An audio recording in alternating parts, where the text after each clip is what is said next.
ஐந்தவித்தான் ஆற்றல் அகல் விசும்புளார் கோமான் இந்திரனே சாலும் கரி. கௌதமர்னு ஒரு மகா முனிவர் இருந்தார்.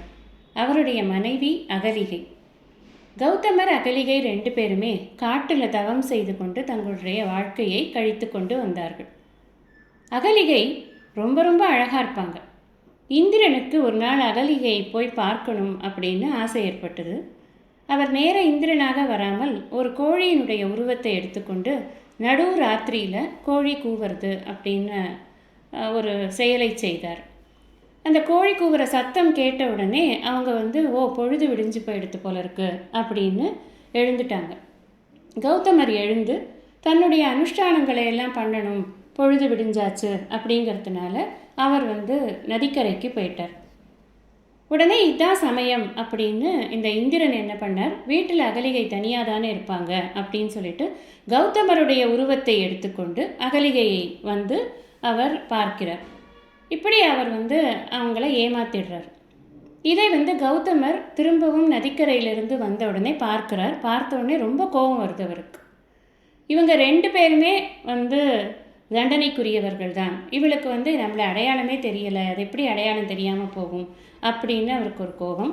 அதே மாதிரி இந்த மாற்று உருவத்தில் இந்திரன் தப்பு செஞ்சது அவருக்கு கோபம்.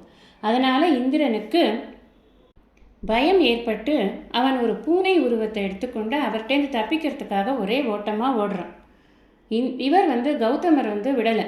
அவருக்கு பயங்கர கோபம் வந்தது. அவனுடைய உடல் முழுவதும் அவலட்சணமான குறிகள் ஏற்படட்டும் அப்படின்னு அவனுக்கு ஒரு பெரிய சாபத்தை கொடுத்தார். அதே மாதிரி இந்த அகலிகைக்கும் அவள் கல்லாய் போகணும் அப்படின்னு ஒரு சாபத்தை கொடுத்தார்.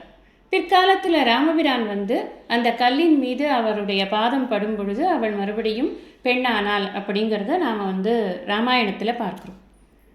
இந்த கதையிலிருந்து நமக்கு என்ன தெரியறது அப்படின்னா, மிகுந்த தவ வலிமை இருக்கக்கூடிய இந்த ரிஷிகள்லாம் இருக்காங்க இல்லையா, அவங்களுக்கு இந்த தவ வலிமை எப்படி வந்தது அப்படின்னா, தன்னுடைய உடல் மற்றும் இந்திரியங்களை அவர்கள் கட்டுப்பாட்டில் வச்சிருக்கிறதுனால தான்.